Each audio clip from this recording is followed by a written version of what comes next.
Bakunze b'inkuru z'urukundo kuri Sacha TV ndabasuhuje kandi mbahaye ikaze, ni nako kandi nkomeje kugenda rwose mbashimira ukuntu mudahwema kunshyigikira, ndabakunda cyane kandi murabe igiciro murabizi.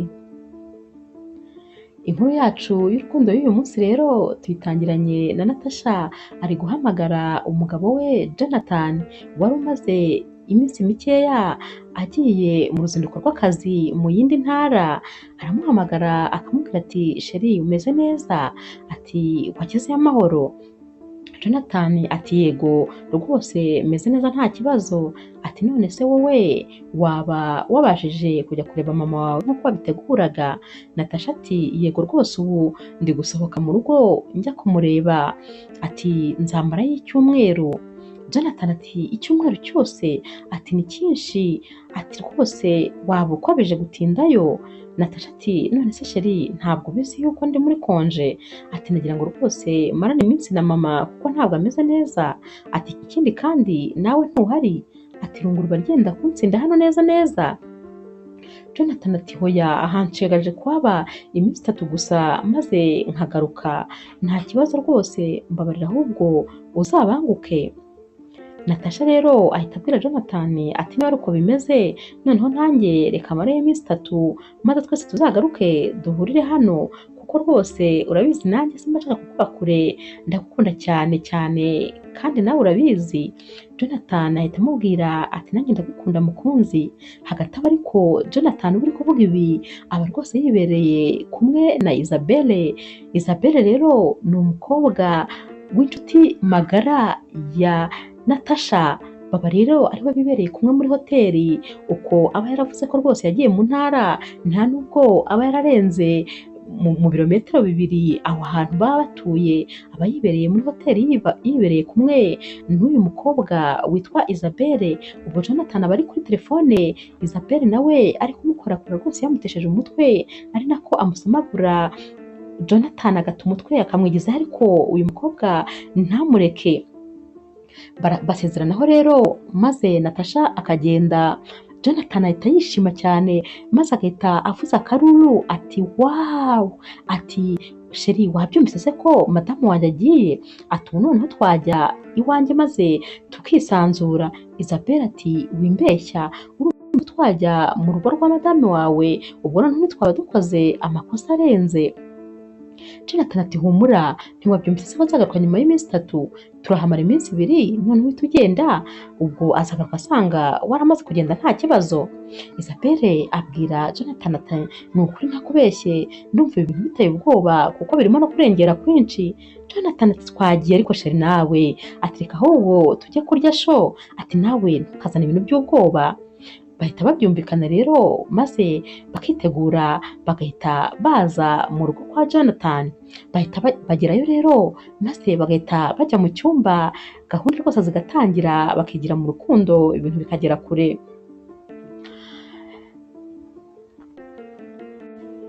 Natasha rero nawe agera imbere gato maze akibuka ko imiti yagombaga gushyira mama we yayibagiwe. Ahita akata rero maze akagaruka aza yihuta agahita yinjira mu cyumba kuko ari we aba yayisize. Aba agifungura icyumba maze agahita akubitwa n'inkuba, ahita abona umugabo we na Isabelle bari mu buriri rwose bari gukora urukundo wagira ngo nta cyabaye. Ahita avuga ati nizere ko ndota. Ati Isabelle n'umugabo wanjye mu buriri bwanjye. Aba bombi bahita babyuka bagahita bamureba cyane, buri wese avuga ati mbabarira rwose, ati ibyo ubonye ntabwo ariko bimeze. Natasha nawe ati koko se umugabo wanjye najyaga nizera ku buryo nanakwikata intoki nemeza ko adashobora kunca inyuma, niwe ndi kureba. Ati nawe inshuti yanjye magara ni wowe uri kunca inyuma n'umugabo wanjye, noneho byongeye mu nzu yanjye, mu cyumba cyanjye, mu buriri bwanjye. Ati ibintu ndi kubona ni nyabyo, ibi bintu koko muri kubinkora cyangwa se ndi kurota nkanguke? Yaratangiye yikubitagura inshyi nyinshi cyane ku matama, yirya inzara ariko biranga rwose by'ubusa, asanga arakanuye ari kureba n'amaso ye abiri. niba rero ukunda inkuru zica kuri iyi channel, ntukagende rwose udakoze subscribe kugira ngo n'izindi zijye zikugeraho. Natasha rero yararakaye biramurenga, maze abwira umugabo ati si wowe wambwiye ko uri mu ntara wagiye kuri misiyo y'akazi? Aha rero niho mu ntara wari uri? Ni ukuvuga ko n'ubundi iyi minsi yose wari uyimaranye na Isabelle mucuti wanjye?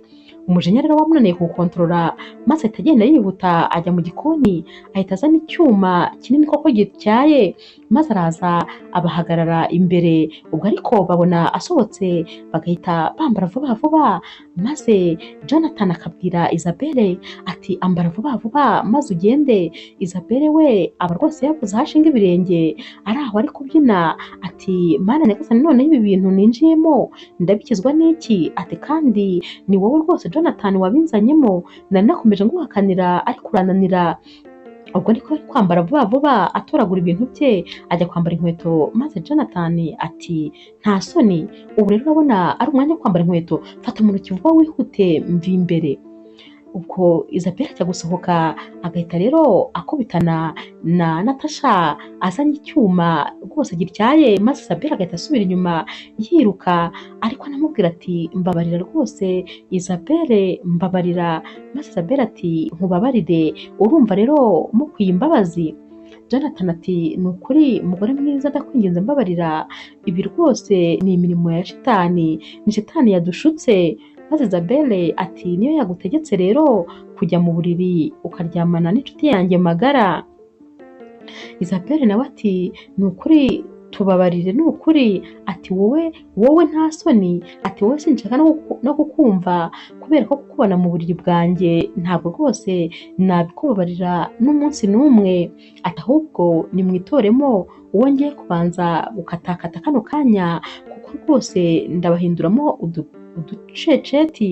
Ubwo Isabelle ahita atunga urutoki Jonathan kuko avuga ati bari wubanza.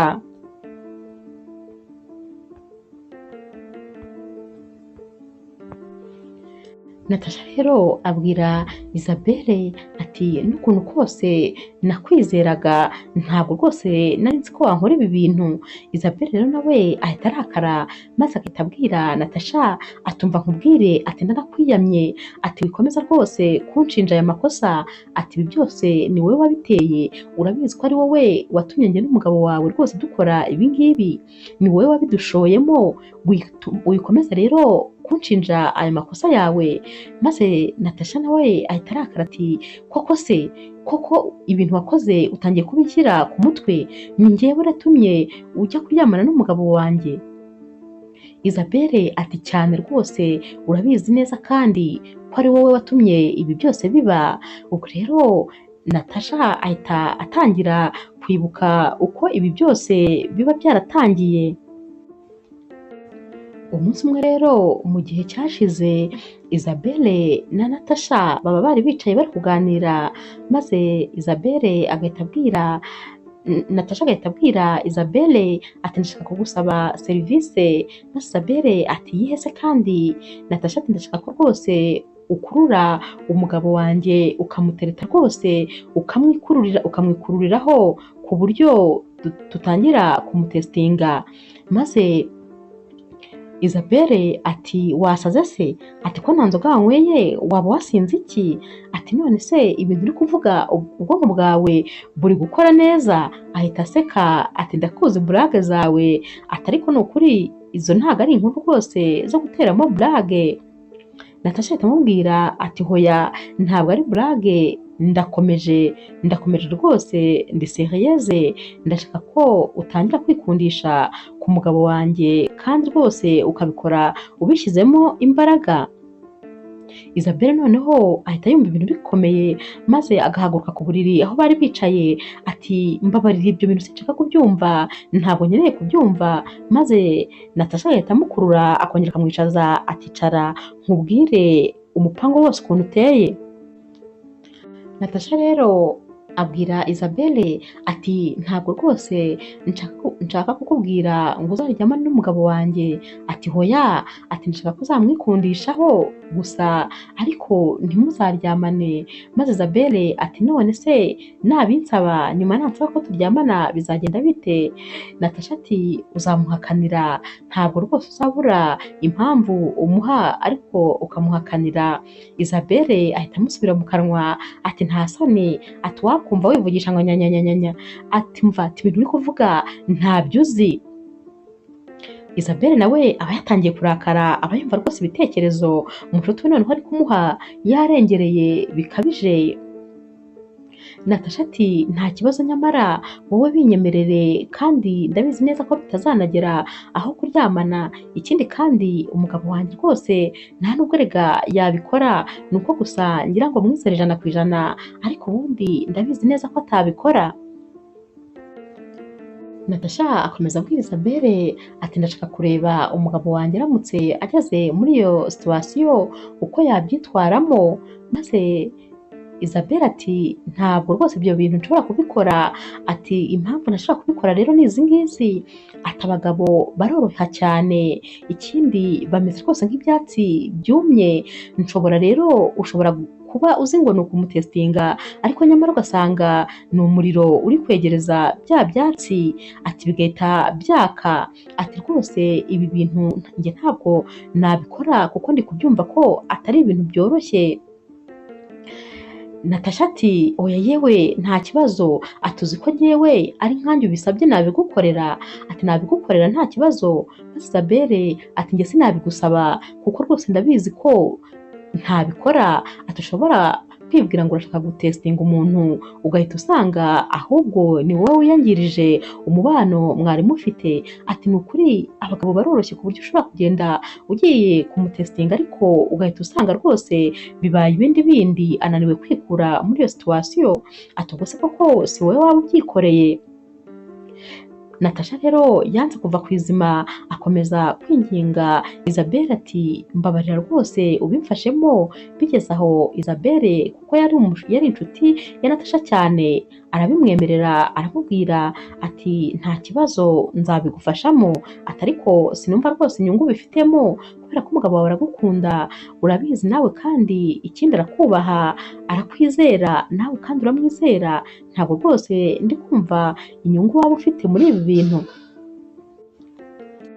Natasha rero akomeje kugenda yibuka impamvu Isabelle amaze kumubwira ko ibi byose ari we wabiteye, ahita atekereza rero ijoro ryakurikiye uwo munsi yari amaze gusaba ya serivisi. Isabelle yaragiye bararyama na Jonathan, maze aramubwira ati sheri, ati nagira ngo rero nkubwire ko rwose ejo ntazaba mpari, ati kubera ko ati murumuna wanjye ararwaye, ati rero ndazinduka njya kumureba, nzamarayo iminsi nk'itatu. Maze Jonathan ati mana nyagasani, ati mbega ngo urambihiriza wikendi, ati ejo ni wikendi, numvaga rwose tuziriranwa tukamarana iyi wikendi yose. Maze Natasha ati nta mahitamo nanjye ndari mfite, nta kundi kuntu nabigenza, urumva uburwayi buratungurana, nibwo rwose mu kanya bamaze kunyohereza message, rero ngomba kujyayo nkajya kumwitaho, ariko ntugire ikibazo, ni ukuri nzagenda mfite mbanguka, uzahumbya uhumbure umbona imbere yawe rwose, umwanya wo guhumbya nzaba nagarutse, ubwo rero ihangane, ni ukuri humura rwose sinzatindayo. Jonathan araseka ariko agahita avuga ati ntugire ngo rwose biranyoroheye, ntabwo njya numva nshaka kwisigarana muri iyi nzu udahari, kuko mba mbona yambanye nk'igihugu cyose, iyo udahari rwose mba mbona ntazi ukuntu bimeze, ati iyo minsi 3 uri kuvuga kuri njyewe ndakubwiza ukuri ni nk'imyaka 5 yose nzaba maze ndi njyenyine. Aba bose bahita baseka, maze Natasha ati oya ariko nawe mugabo mwiza ntukakabye. Natasha rero ahita aha amabizu menshi Jonathan, akamubwira ati oya rwose humura nzahita ngaruka. Maze Jonathan ati iyo ni ruswa rwose uri kumpa, ubwo ari nako baba bari gukinana rwose mu buriri bari gukina ubona bishimye. Maze Natasha ati oya rwose humura nta gutinda guhari dore nanjye natangiye kugukumbura kandi nkiri hano.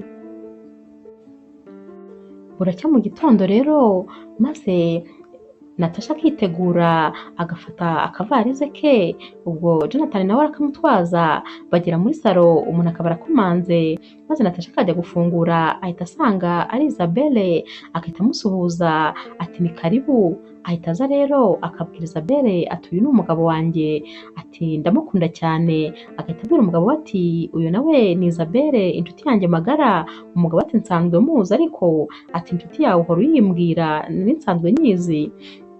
Bahita batangira kuvugana rero maze Natasha agahita abwira Jonathan ati sheri ati nari nibagiwe kukubwira ati Isabelle agiye kuguma hano ati uyu munsi ati kubera ko inzu ye yahiye none harimo imyotsi agomba rero kuguma hano umunsi umwe cyangwa ibiri maze akabona gusubira mu nzu ye kubera ko iyo myotsi yenda yaba yashizemo.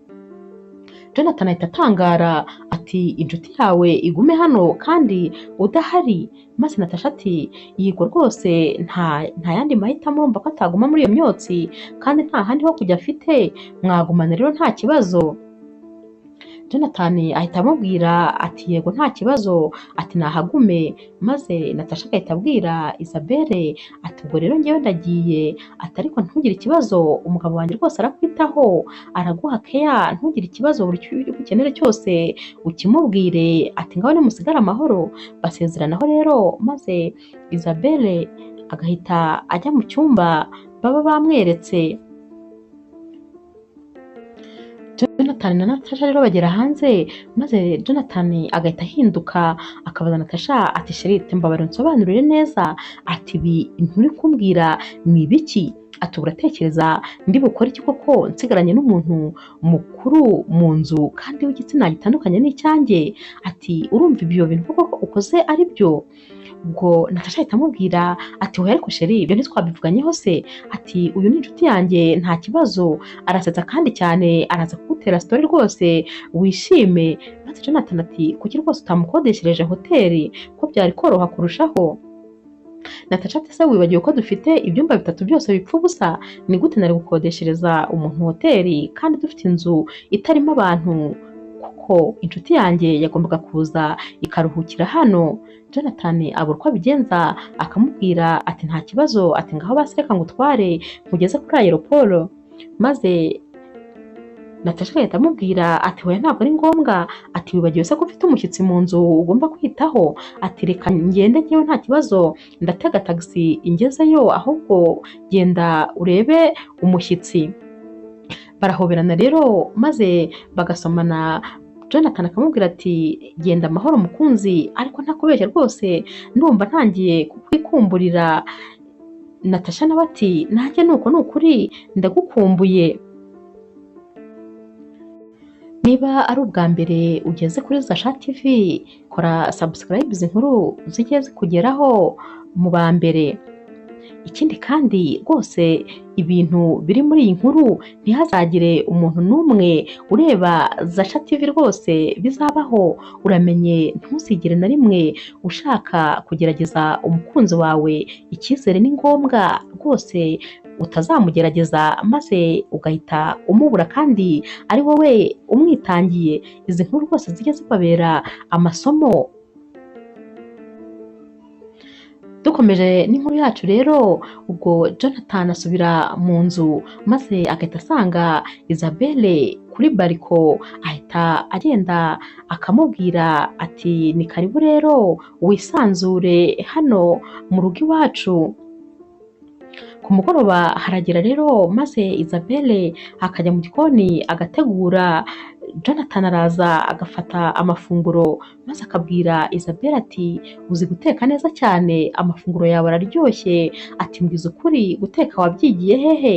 Maze Isabelle ati ni mama wanjye wabinyigishije, ati gusa kubw'ibyago mama wanjye yarapfuye ubu ntabwo akiriho ariko ni ukuri umurage yansigiye rwose narawusigaranye.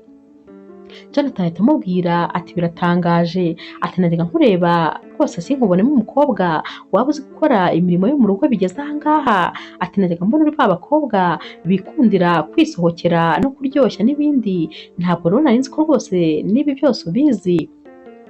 Isabelle ahita amubwira ati ndabizi ndetse n'ibirenze ibi, ndabizi ati njyewe nzi ibintu byinshi, ati ibintu byose umuntu akenera mu buzima byose ndabizi. Iryo joro rero Isabelle ahamagara Natasha akamubwira ati rwose umugabo wawe nta nubwo yigeze andeba, rwose ntabwo ari interese kuri njyewe, ati ubuse ndakora iki kugira ngo rwose nkomeze mwiyegereze. Natasha ahita amubwira ati reba mu gatiriwari k'igitanda harimo amakarita, maze ugende mube mukina, ibyo nabyo biri mu butume rwose muba mwegeranye kurushaho. Bava kuri telefone rero maze Isabelle ati mana nyagasani, uyu mukobwa ari kundushya rwose, ibintu byose ari kunkoresha biranagoye. Agahita avuga ati ariko se ubundi ndambara iki wa mugani kiri bumukurure, kugira ngo igihe tuba turi gukina amakarita ananyiteho kandi abone ko nambaye bitandukanye, nambaye neza. Isabelle rero yambara aka robe de nuit kagufiya kari sexy rwose kamugaragaza amabere, kagufi cyane, maze agahita azana ya makarita agasanga Jonathan yicaye muri salo, ahita amubwira ati rero nagize irungu rwose mbura icyo nkora, ngize Imana mbura amakarita, nagira ngo rwose nze twikinire niba uzi kuyakina. Jonathan ahita amubwira ati ntabwo ndi bukubabarire, ndagutsinda bikurenge. Ubwo ariko uyu mukobwa rwose aba yambaye ibintu ubona ko rwose biteye isoni. Ahita yicara rero akicara imbere ya Jonathan maze akicara uko ashatse. Jonathan bakina amakarita ari nako amutereraho akajisho, yageraho akumva rwose bimwanze mu nda, agahita ahaguruka akigendera kuko aba abona uyu mukobwa yamukoresha penaliti neza neza. Ahita amubwira rero ati uraraharyana, ati reka njya kuruhuka. Undi nawe ati nawe uraraharyana. Isabelle ahita afata telefone maze agahamagara Natasha akamubwira ati ubu ngubu rwose tumaze gukina amakarita, maze Natasha ati none se nibura waba wabashije no kumusoma gusa, maze Isabelle ati oya rwose ntabyo nashoboye. Natasha ahita abaza Isabelle ati none se ubu uri gukora iki? Ati ngiye kujya kuryama kubera ko rwose iby'amakarita byarangiye. Maze Natasha agahita amubwira ati hoya, ati ntabwo ugomba kujya kuryama, ati ahubwo umusange mu cyumba ube ariho noneho umugeragereza, ati ndashaka kumenya ko rwose ari umwizerwa wa nyawe. Isabelle ahita yumirwa ati mu cyumba cyawe? Undi ati yego nta kibazo musange, ati bariho umusanga. Isabelle ati ariko ubwo urumva atari ubusazi koko, urumva utari kurengera, urumva ibyo bintu uri kumbwira ari ibintu bisanzwe? Natasha ati nta kibazo yewe genda, maze Isabelle ati ntacyo bigutwaye. Undi ati nta kibazo rwose. Isabelle ati ntacyo noneho reka umusangeyo. Isabelle rero ahita ahaguruka maze akinjira mu cyumba cya Jonathan, ariko Jonathan aba yari yagiye muri dushe. Aba ari gusohoka muri dushe rero agenda yihanagura, ubwo birumvikana ko ataba yambaye sume, aba rwose yambaye uko yavutse. Ubwo Isabelle aba akimukubita amaso ati umbabarire ntabwo rwose nari nzi yuko utambaye.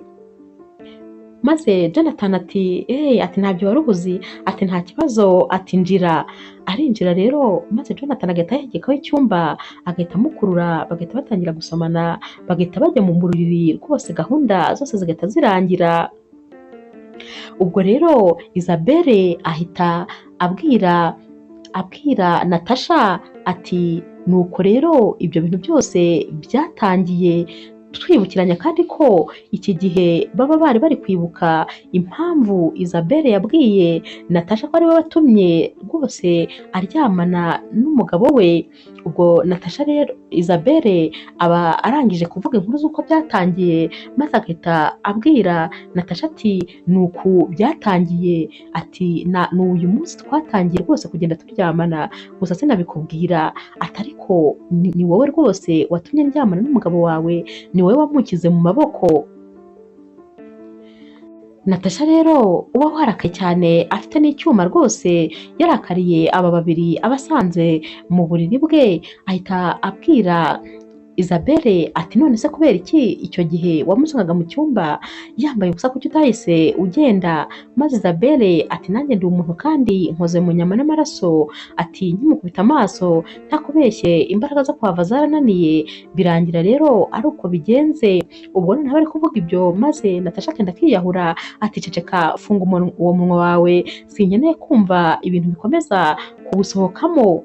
Ubwo Jonathan wari uri aho yumiwe ahita abaza Natasha ati mbwiza ukuri, ati koko se ni umutego wanteze kugira ngo ndyamane n'inshuti yawe? Ati ibi byose byari umutego wawe?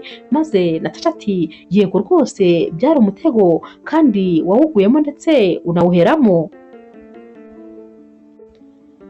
Natasha yahise akomeza abwira Jonathan ati nifuzaga rwose kumenya niba uri umwizerwa nk'uko wajyaga ubivuga, aturibuka ukuntu wajyaga wirirwa uvuga ngo abagabo baca inyuma abagore babo ngo ni aba feke, ngo wowe ntabwo wabikora, ngo ntabwo wanca inyuma, ngo kubera ko urankunda cyane, ngo rwose ngo wampisemo ngo ibyo bindi ngo ntabwo wabikora. Ati nagira ngo ndebe rero ko ari ibya nyabyo. Ati none nasanze rwose abagabo mwese muri bamwe.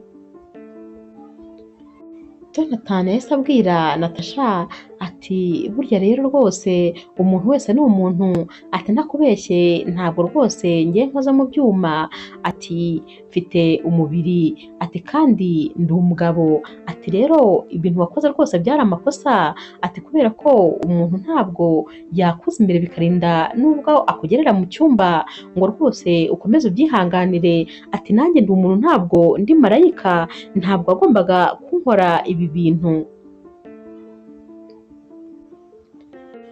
Baba bakiri muri ibyo rero maze umuntu agahita akomanga, Natasha ahita ababwira ati ntimuve aho muri, mugume aho ngaho ndaje tubonane, ati ntihagire umuntu n'umwe usohoka muri iki cyumba. Ahita agisohoka rero agiye kureba umuntu wakomangaga, maze aba nabo bagahita bavuga bati reka natwe duhite twigendera, niwo mwanya mwiza wo kumucika. Bahita basohoka rero maze bataragera hanze bagahita babona Natasha ahagararanye na Emile. Emile rero ni umusore w'inshuti magara ya Jonathan kandi akaba yari n'inshuti nanone ya Natasha mbere y'uko akora ubukwe kuko barakoranaga mu kazi kamwe. Uyu Emile rero aba ari kubwira Natasha ati nari ndi kukubwira ko rwose amarangamutima neza yananiye kuyakontorora, ati ndagukunda, ati nta nubwo nari nzi ko ariko ngukunda bingana gutya, ati nabimenye neza mukoze ubukwe na Jonathan, ati nibwo rwose natangiye kumva noneho kwihangana binaniye, ati none ndumva nafashe icyemezo ko ngiye kurwana ku rukundo rwanjye nawe. Natasha aramubwira ati hoya rwose ibyo ntibyashoboka, ati urabizi ko nkunda umugabo wanjye cyane kandi twakoze ubukwe turabana, ntabwo rero rwose ibyo byashoboka, ndakugira inama yo kunyibagirwa, nyibagirwa rwose ibindi nta na kimwe cyashoboka. Ariko ubwo Jonathan ahari na Isabelle baba bari kumva iki kiganiro neza cyane rwose bari kugikurikira. Emile abwira Natasha ati hoya rwose nta mahirwe ya kabiri, nanjye nkwereka urukundo ngukunde. Ubwo bimunanira kwihangana, Jonathan agahita avaho bari bitsimbye maze agahita aza ati ibyo numva ni ibiki, ibi ndeba ni ibiki? Natasha rero arikanga maze agahita arekura cya cyuma kikagwa hasi. Jonathan ahita agitoragura maze uyu musore Emile agahita abwira Jonathan ati wowe se kandi ntabwo wagombaga kuba uri muri misiyo y'akazi, uri hano ute? Maze Jonathan ati wari unabizi ko rero ndi muri misiyo y'akazi, niyo mpamvu wari waje kunsambanyiriza umugore mu rugo rwanjye? Nta soni koko, nta soni wowe inshuti yanjye, inshuti magara, ari nawe watumye rwose mpura na Natasha, none ukaba waruje rwose kunca inyuma mu rugo rwanjye? Ati ubwo se wowe uri inshuti nyabaki? Emile yakomeje abwira Jonathan ati ibyo utekereza rwose ntabwo byari byo kubera ko ntabwo dukundana nta nubwo kandi twigeze tuguca inyuma gusa nuko nari nje kumubwira ibyo ntekereza nuko nabitekerezaga maze Jonathan wari umaze kuba intare nawe abwira Isabelle ati nta soni abwira Natasha ati nta soni umbeshye ngo ugiye iwanyu ati naho nuko ubizi neza ko wari warangije guha gahunda uyu musore kugira ngo muze kuza kuryamanira mu nzu yanjye ati vuga vuba kandi umbwize ukuri ati ntarakora ishyano ubwo aba yafashe cya cyuma Natasha aba yari afite noneho niba ugifite ari kubakanga rwose ubona nawe yarakaye noneho ari we urakaye kurusha Natasha ahita amubwira ati rwose sinkubeshya ati nari ngiye mu rugo koko ati ahubwo nageze mu nzira nibuka ko imiti nagombaga gushyira mama nayisize hano ati ndagaruka ati nibwo nasanze rero muri gukora ishyano wowe n'inshuti yanjye magara Isabelle ahita abwira Natasha ati njyewe ntiwongere kunzana muri ibyo bintu kuko ni wowe wansabye rwose gukurura umugabo wawe ati ibyabaye byose rero ni wowe wabinzanyemo ni nawe wabiteye ati ntiwongere rwose kuntunga n'urutoki ati kuko numva uri kurengera Jonathan rero we aba rwose ibintu byose byamurenze aba yumvise ari kumwe karagira hejuru ahita ababwira ati muceceke mwese muceceke kuko numva muri kumvanga muri kunsaza ati ibintu byose muba mubiziranyeho Jonathan akomeza ababwira ati urabona ngo murangira agapira maze mukankina mumpererekanya ati urabona ukuntu rwose mwangize nk'umuntu udafite ubwenge wagira ngo njyewe ndi igikinisho cyanyu mwankiniyeho bihagije Emile akomeza nawe abwira Jonathan ati rwose nta kintu kiri hagati yanjye na madamu wawe ntabwo rwose twigeze tuguca inyuma nk'uko ubitekereza ati kubera ko nta nubwo twigeze tugira n'umwanya wo gukundana ati kandi urabizi neza gusa ni uko twakoranaga ariko ubundi nta wundi mwihariko twari dufitanye Jonathan uba warakaye rero ahita abaza Emile ati nta soni aturibuka bwa mbere mpura na Natasha ko nakubajije niba mukundana cyangwa mufitanye gahunda ukambwira ko rwose nta gahunda n'imwe mufitanye kubera ko rero ubwa mbere Natasha ajya kumenyana na Jonathan yari yagiye kureba Emile ku kazi maze Natasha aza azaniye amadosiye Emile yari amadosiye yihutirwaga agiye rero Jonathan yakomeje kumureba ntiyamukuraho ijisho maze abaza abwira Emile atuzi yuko uriya mukobwa mubonye nimukubita amaso nkumva rwose ndamwishimiye ati ni mwiza cyane imbere n'inyuma ati ntakubeshye ndifuza rwose kumutereta barabisetse rero maze Emile aramubwira ati rwose nta isheke waba ugize ati uriya mukobwa byo ni mwiza nanjye tumenyeranye ndabizi ati ni mwiza cyane ikindi aritonda atazi ubwenge ati nakubeshye nanjye namugushimira Jonathan rero yabajije Emile ati none se ubundi ko nawe uri kumuvuga rwose nk'umuntu umwishimira cyane ati nta kintu kiri hagati yanyu ntabwo umutereta kugira ngo rwose ntazaba ngiye kukwangiriza umubano wowe nawe Emile yabwiye Jonathan ati oya rwose ntabwo mutereta ati ahubwo nzanabigufashamo rwose kugira ngo mukundane mube inshuti ati kandi ndakubwiza ukuri ati rwose uguye heza ati uguye hashashe ati uriya mukobwa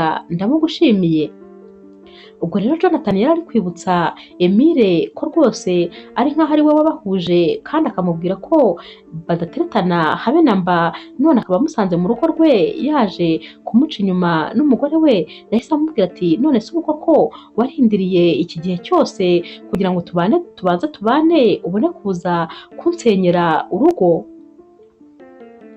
Emile ati ni ukuri ibintu ndakubwiza ukuri ntabwo rwose dukundana nta nubwo duteretana gusa ngenda nije kumubwira uko nsigaye niyumva n'ibyo nsigaye ntekereza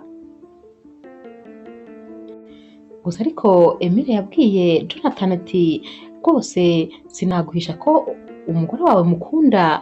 Ati "Ndamukunda cyane ariko numvaga rwose ntagomba kuzakora ikintu cy'ubwenge buke, ariko nanone amarangamutima yanze rwose aranganza, naho umugore wawe rwose we nta kintu na kimwe abiziho." Jonathan ahita abwira Emile ati "Nsohokera mu nzu, sinshaka kongera kukubona uvuga ngo ukunda umugore wanjye mu rugo rwanjye, sohoka vuba sinshaka kongera kukubona."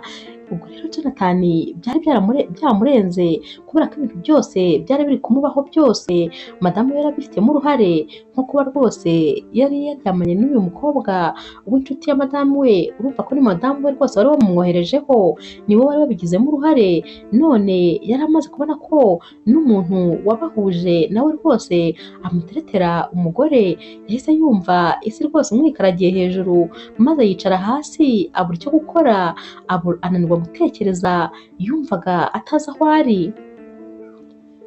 Isabelle rero nawe yahise atangira kunyonyomba ngo yisohokere, yabonaga ibintu byakaze, maze Natasha baramubonye ati "Wowe urajya hehe?" Ati "Nyuma yo kuryamana n'umugabo wanjye urumva wancika?" Maze Isabelle ati "Iryo ariko ntabwo ari ikosa ryanjye, ni ikosa ryawe, uryirenganyirize unaryishyireho, ntiwongere kungerekaho ayo makosa, ibyo byose ni wowe wabikoze, ni wowe wateruye umugabo wawe umushyira mu maboko, ntabwo rwose ari njye nagiye kumushaka, ubwo rero wibindenganyiriza." Natasha ahita abura icyo asubiza kuko rwose byo biba ari amakosa ye, ibi byose niwe warabiteye, maze agahita abwira Isabelle ati "Ngaho iruka, mva imbere, mvira mu rugo, sinshaka no kuzongera kukubona, ntituzahurire no mu muhanda, Imana izakundinde, sinshaka kongera kubona iyo sura ukundi." Natasha rero na Jonathan basigara aho ngaho, Natasha bari kurira nk'agahinja kuko rwose aba amaze kumva ko ibintu byose byamubayeho ari amakosa ye, ari we wabigizemo uruhare. Jonathan nawe aba yicaye atavuga kuko rwose aba yayobewe ibiri kumubaho. Natasha rero araza akegera Jonathan akamubwira ati "Sheri, ati mbabarira ndakwinginze, ati mbabarira rwose, nabyumvise ko amakosa ari ayanjye." Jonathan ahita amubwira ati "Uretse no kukubabarira, sinshaka no kuzongera kumva ijwi ryawe ukundi." Natasha rero abura icyo akora, ubwo Jonathan ahita ajya kurara mu cyumba cy'abashyitsi, maze Natasha nawe akirarana. Buracya rero maze Jonathan akajya ku kazi, avayo Natasha agahita amubwira ati "Karibu mugabo mwiza, ati urisanga." Maze Jonathan akamureba ntanamucirire no hasi, agahita yikomereza yigira mu cyumba cy'abashyitsi aho yari asigaye arara. Umunsi wakurikiye rero Natasha aba asohotse yigiriye ku kazi, cyane cyane ko bataba bagikora hamwe na Emile, maze agahita asanga Emile yamutegerereje ku muhanda, ahita amuhagarika ati "Natasha, ati hagarara gato nkubwire." Aragenda akegera Natasha, maze Natasha akamubwira ati "Wowe, ati nta soni ufite, ati wifate usenye urugo rwanjye." Maze Emile ati "Ntabwo rwose nashakaga kugusenyera, icyari kinzanye cyari cyo kukubwira amarangamutima yanjye uko ahagaze, ati ariko rwose ntabwo nari nzi ko ndi bugusenyere. Ati ikindi kandi umugabo wawe nawe urabona ko aryamana n'inshuti yawe, ati ubwo rero nawe ntabwo ukwiye, ati uriya musore ntabwo ukwiye habe na gatoya." Maze Natasha ati "Rwose urifatira ukanabivuga, ati ubwo se, ati reba ahantu hose hari muri iki gihugu, maze ugahitamo kuza kumbwirira mu rugo rwanjye, ati mu nzu y'umugabo wanjye ukaba ariho unsanga uje kumbwira ko unkunda." Emile ati "Nari nzi ko rwose adahari, ari muri misiyo y'akazi, ati yaba adahari bwo se ufite uburenganzira bwo kuza mu rugo rwe, ntabwo wari no kumpamagara tugahurira ahandi hantu, ariko ntunzire mu rugo." Ati "Noneho rero nagira ngo rwose nkubwire yuko kubera wowe umugabo wanjye atagikeneye no kumvugisha, tutanakirara mu buriri bumwe, yandakariye rwose ku buryo yumva nta kintu tugihuriyeho." Uyu musore rero ahita amubwira ati "Mbabarira rwose, ati ariko n'ubundi umugabo wawe se nawe ko nta kigenda?" Maze Natasha agahita amubwira ati ibyo kuba yararyamanye n'inshuti yanjye byo ati ni amakosa yanjye kuko rwose uriya mukino ni njye nawubinjijemo, ati ni ubwenge buke nagize maze nkina umukino rwose udashobotse, ni njye nabyikoreye biriya byo nta nubwo nabimurenganyiriza, ni njye nabimushoyemo. Ahita abwira rero Emile ati ndakwiyamye n'ikindi gihe ntuzongere kunyinjirira mu buzima kandi sinkeneye kongera kukubona ukundi, nta nubwo nkeneye kongera kumva ibyawe. Natasha rero aragenda maze akajya ananirwa gusinzira, akarara atekereza bukamukeraho. Umunsi umwe rero yabuze ibitotsi burundu maze ajya kubyutsa Jonathan kugira ngo baganire. Yaramubyukije maze Jonathan aramubwira ati ntakubeshye ndumva nashaka no kuvugana nawe. Maze Natasha ati ubundi se kubera icyo uri kundusha umujinya kandi ari wowe nasanze mu buriri bwanjye wowe n'inshuti yanjye. Maze Jonathan ati ibyo byose se ari nde kandi wabipuraninze, iyo yose si imipango yawe se? Undi ati nagira ngo rwose ngo testinge ndebe ko uri umwizerwa. Ati sawa rero test yawe yarakoze, ati ni ukuri umupango wawe rwose warakoze, ati gusa menya ko ibyo ngibyo ari wowe wabyikoreye, ati ni wowe watumye biba kuko ni wowe wabipanze, ntabwo rwose nari kwibwiriza kujya kubikora, ariko waragiye rwose uramfata unjugunya mu kanwa k'intare. Natasha rero aramubwira ati mbabarira rwose ndakwinginze, mbabarira twongere dusubire mu rukundo rwacu uko twari tumeze. Maze Jonathan ati ibyo ntabwo bishoboka, ubu se ndibagirwa ko hari n'umusore ugutereta akaza no kubikubwirira mu rugo rwanjye, buriya se si ukuvuga ko yaraje kugira ngo muryamane? Natasha ati ni ukuri, ati ntabwo ari byo, ati niba nankunda ariko njyewe ntabwo mukunda. Jonathan ahita amubwira ati ndeka rwose niryamire ntuzongere no kunkangura na rimwe, ati ntabwo rwose nari nzi ko ufite ubwenge buke bingana gutyo. Buracya rero maze mama wa Natasha akamuhamagara akamubwira ati umeze ute mukobwa wanjye, ati se mu rugo rwawe biragenda? Undi ati yego, ati tumeze neza, ati nta kibazo, ati n'umugabo wawe ameze neza? Natasha ati yego atameze neza, ati ariko ni ukuri nimugire mumpe abuzukuru. Natasha ati tuzabaguha rwose mu hazaza nta kibazo. Mama we rero baraganira maze yajya kumusezera akamubwira ati uramenye mukobwa wanjye rwose ujye uba umugore mwiza kandi w'umutima uzi ubwenge, ati kubera yuko ati abagabo bitonda b'abana beza ati barabuze, ati rero ntukarangarane umugabo wawe rwose jya umwitaho, ati umumenye kandi umube hafi, ati sinshaka rwose kuzumva inkuru ngo numve ibitagenda kandi ari wowe byaturutseho, ati ndakwizeye nakoreze neza, uramenye rwose ntuzansebye ujye umenya umugabo wawe. Natasha rero yumva ibyo byose maze agaceceka kubera ko aba ari gutekereza noneho ibiri kumubaho n'ukuntu ari kubigiramo uruhare, maze agaceceka ariko akabwira mama we ati nta kibazo rwose mama, ibyo umbwiye byose nzabikora. Natasha rero ava kuri telefone maze agahita avuga ati ubuse koko nabasha kubwira mama gute ko ari njye nisenyeye urugo n'intoki zanjye, ati ko ari njye nabyikoreye, ati rwose nagize ubwenge bukeya, ati ndibaza ukuntu nagiye muri iyi mikino bikanyobera, ati ubundi ubu koko nageze aha nte, ati se ndakora iki, ati gusa nanone urugo rwanjye ngomba kurugarura bikiri mu maguru mashya, ati ngomba kurugarura uko byagenda kose, ahubwo ngomba gutekereza icyo gukora kugira ngo rwose urugo rwanjye rwongere rusubire uko rwari rumeze. Ku mugoroba rero bajya kuryama n'ubundi Jonathan agasubira muri cya cyumba basigaye araramo. Natasha araryama akabura ibitotsi maze akamusangamo. Jonathan yabona aje agahita ahabyuka akajya kwiryamira muri salo. Natasha amusangayo akamubwira ati mbabarira umbwize ukuri, ati usigaye unyanga bigeze aha ku buryo rwose wakwemera ukaryama no muri salo aho kugira ngo uryame mu cyumba nakandagiyemo. Jonathan ahita amubwira ati koko wambabariye ukampa amahoro nkiruhukira ko numva ntafite icyo kukubwira. Natasha abona bitoroshye rero agahita yisubirira mu cyumba maze akaryama. Buracya rero Jonathan akajya ku kazi, amasaha y'umugoroba aragera agataha, maze Natasha akamutegereza muri salo, agahita amubwira ati karibu mugabo mwiza, ati nagutegura ibyo kurya byawe ukunda, ati urashaka se kubanza gukora dushe? Maze Jonathan akamubwira ati nta nzara mfite. Natasha ati nyamara ni bya byo kurya byawe ukunda.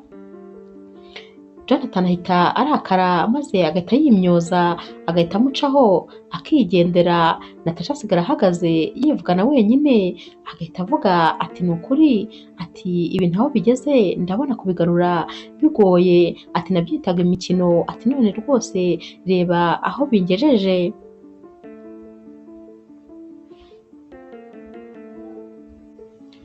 Jonathan agera mu cyumba rero atangiye gukuramo imyenda, maze telefone ye igasona, yajya kureba agasanga ni Isabelle umuhamagaye, aramwitaba agahita amubwira ati nta soni unatinyuka ukampamagara, ntuzongere kumpamagara ubuzima bwawe bwose, ntuzongere no kwibuka nimero yanjye ukundi, ntuzongere no gutekereza izina ryanjye mu buzima bwawe. Maze agahita akupa telefone akayijugunya ku buriri kubera umujinya abagize w'ukuntu rwose uyu mukobwa yongeye kumuhamagara n'ibintu we n'umugore we baba baramukoze.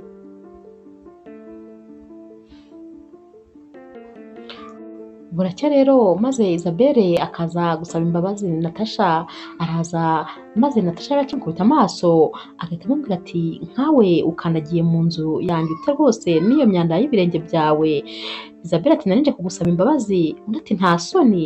Isabelle ati ariko ibuka ko rwose iyi mikino ari wowe wayipanze, ati none kuko imigambi yawe yakubanye mibi, yagupfubanye, yakupfanye, uri kugira ngo rwose ube ari jye ugerekaho amakosa, ati ibi bintu sinjye nabitekereje, ibuka ko ari igitekerezo cyawe, wiba rero ari jye ugerekaho amakosa, ati gusa rwose nari nje kugusaba imbabazi.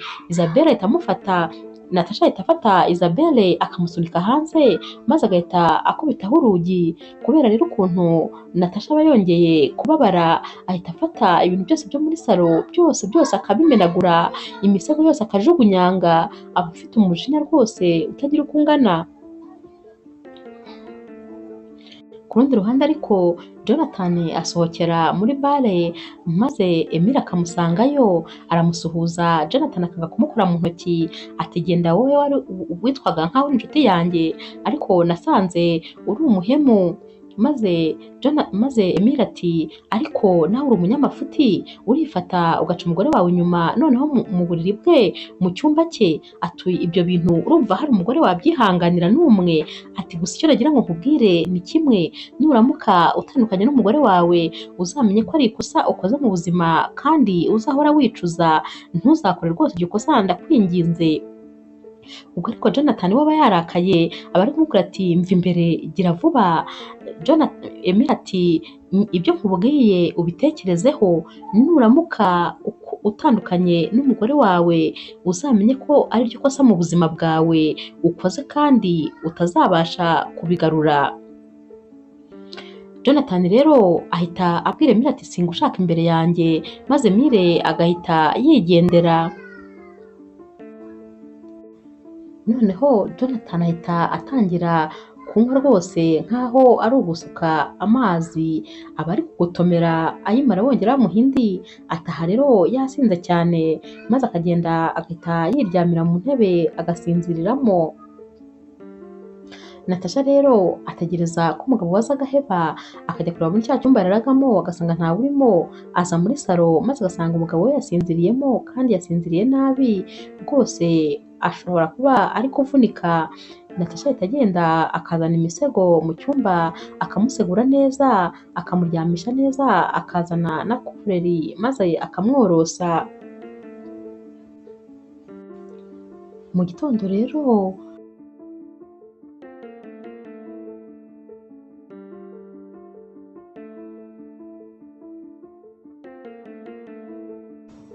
Mu gitondo rero Jonathan atinda kubyuka, maze Natasha akabyuka akajya kumubyutsa, aramukangura akamubwira ati uyu munsi se ntabwo ujya ku kazi? Jonathan arareba agahita abona hakeye cyane, maze agahita abyuka yiruka cyane ajya muri dushe.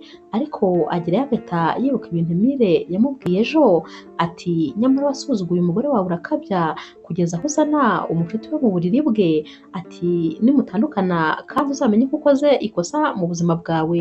Ibyo bintu yakomezaga ari byo byonyine bimugaruka mu mutwe, bikomeza bigaruka buri segonda, bigaruka, maze aratekereza aravuga ati nyamara nanjye koko ubanza ndi kwisenyera urugo, ubanza ndi kurangara, ahari urugo rwanjye rwose ngomba kurugarura, ngomba gushaka icyo nkora kugira ngo nongere nsubirane n'umugore wanjye. Baritegura bose rero maze bakajya ku kazi, ariko Jonathan akaza gutaha kare, araza agategura ibyo kurya, agategura imbuto, agategura mbese ameza ari romantike, agashyiraho amabuji ahumura neza, mbese akabikora ukuntu rwose gutangaje. Arategura neza maze akaguma muri salo ategereje ko madamu we ataha, ajya kumva rero akumva Natasha yakomanze, ahita agenda akamufungurira maze agahita amubwira ati urakaza neza mukunzi mwiza kandi karibu iwawe. Natasha aratungurwa maze agakomeza amureba mu maso. Jonathan ahita amubwira ati ni ukuri mugore nkunda rwose ndagusabye umbabarire, ntabwo nzi uko nasobanura ibyo nagukoreye, ati gusa iminsi tumaze rwose tuyimaze tubayeho mu muriro, ati twari tubayeho nabi rwose, ati ndakwinginze mbabarira wibagirwe ibyo nagukoreye byose, ndabizi ko rwose naguhemukiye kandi bikabije, ariko mbabarira rwose nk'umugore wanjye kandi unyumve maze twongere dusubirane ubuzima twahoranye. Ati ibi byose byabaye rwose ntabwo ariko nabyifuzaga. Natasha rero uba uri kwitegereza umugabo we cyane mu maso, nawe rwose aba yumva atari aho bamukuye, ahita asimbukira uyu mugabo maze akamuhobera, akamusomagura, ati mugabo mwiza nanjye rwose umbabarire kuko sinitwaye neza, ibyo wanyuzemo byose ni njye nabikunyujijemo, nagize ubwenge buke maze ntekereza hafi, nkora rwose ibintu ntari natekerejeho neza. Jonathan ahita amushyira urutoki ku munwa nko kumubwira ati ceceka rwose wikwirirwa wimarira umwuka kubera ko njye narangije kukubabarira. Aba bombi rero bahita bagenda bajya ku meza aho Jonathan aba yateguye, maze bagatangira gufungura ariko banaganira baseka rwose. Ubwo kandi ni nako Jonathan yatamikaga Natasha maze furushete ikajya ijyana na bizu. Bararyohewe rwose, uwo mugoroba wari uw'ibyishimo kuri bo. Uyu mugoroba rero Jonathan na Natasha baba bameze rwose nk'abari mu kwezi kwabo kwa buki. Jonathan abwira Natasha ati burya nabonye ko rwose kubaho ntagufite bidashoboka, ati reba nawe ukuntu nari nsigaye mbaho rwose ubuzima bubishye, ati namenye ko ari wowe juru ryanjye ritoya, ni wowe undyohereza ubuzima. Maze Natasha ati icecekere ntabwo bizi, wakwemera se ko kuva twagirana ibibazo ntongeye gusinzira, ntabwo rwose nongeye kuryama ngo numve nduhutse, nahoraga mu bitekerezo bibi gusa, nibaza ukuntu njye nawe tuzatandukana, nibaza ubuzima nzabamo nyuma y'icyo gihe, nibaza ukuntu nabaho ntafite urukundo rwawe na keya zawe, nkumva rwose ibyo bintu ntabwo bishoboka. Nyuma y'iminsi mike rero aba bombi bibereye rwose mu munyenga w'urukundo. Natasha aza gusama maze agasama umwana w'umuhungu, aratwita rero noneho muri iyo minsi aba atwite, maze rwose Jonathan akajya amuha keya hafi no kumuheka, abamutekera, akamukorera ibintu byose, akamubwira ati mugore mwiza uramenye rwose umwana wanjye atazahura n'ikibazo, ibintu byose nzajya mbikora, wowe jya wicara rwose umufate neza, urye ibintu byose by'intungamubiri, naho rwose iby'akazi humura ndahari, nzajya ngutekera ngukarabye, ati ibintu byose ni njyewe. Hashira rero iminsi maze Jonathan akava ku kazi, abaje rwose azanye ibintu byinshi abazaniye madamu we, maze agasanga yicaye hanze ari kurya imbuto, agahita amubwira ati wiriwe ute se mugore mwiza? Maze Natasha ati niriwe neza, atari ku muhungu wawe uraha mu nda aba yiriwe ankondagura imigeri, ati ntatuma rwose ntuza. Maze Jonathan ati ubwo impamvu rwose yari ari kugukubita imigeri nuko yarankumbuye, ibyo kandi ababivuga ari no gushyira amatwi ku nda ya Natasha avuga ati umuhungu wanjye rwose jya witonda ntugatume mama ababara, jya umwitaho igihe ntahari, ati urabizi ko ngukunda, niba ntahari rero jya wihangana rwose nanjye mbagukumbuye nzajya mbanguka nze nkurebe, ariko rwose ntugashotagure imigeri mama. Ubwo baba bari kubiseka maze n'ubundi agahita yumva mu nda umwana aramushose, bahita bongera n'ubundi bagaseka, maze aba bombi bagahita bongera bagahoberana, maze Jonathan akabwira Natasha ati ni ukuri mukunzi mwiza warakoze kunzanira ibyishimo mu buzima, ati ni wowe byishimo byanjye, ati noneho tekereza ko mfite rwose ibyishimo bibiri, hari wowe hari n'umuhungu wacu, ati ndabakunda cyane, ati ndabakunda kandi sinzegera rwose mbajya kure. Natasha rero ahita abwira Jonathan ati nanjye ndagukunda cyane, ati kubera ko rwose niba ibyishimo bindi wampaye nabyo ni umugisha kandi ni umunezero kuri njyewe, ati uri umugabo rwose ndasimburwa, ati kandi ngukunda kurusha ibintu byose biba ku isi. Barongera bagahoberana. Rero inkuru yacu y'urukundo naho tuyisoreje, mwakoze kuyikurikira kandi rwose ntimukagende mudakoze subscribe, like, share na comment, kubera ko ni inkunga ikomeye muba muntera, mujye mukomeza rero rwose mumbe hafi, ndabakunda cyane.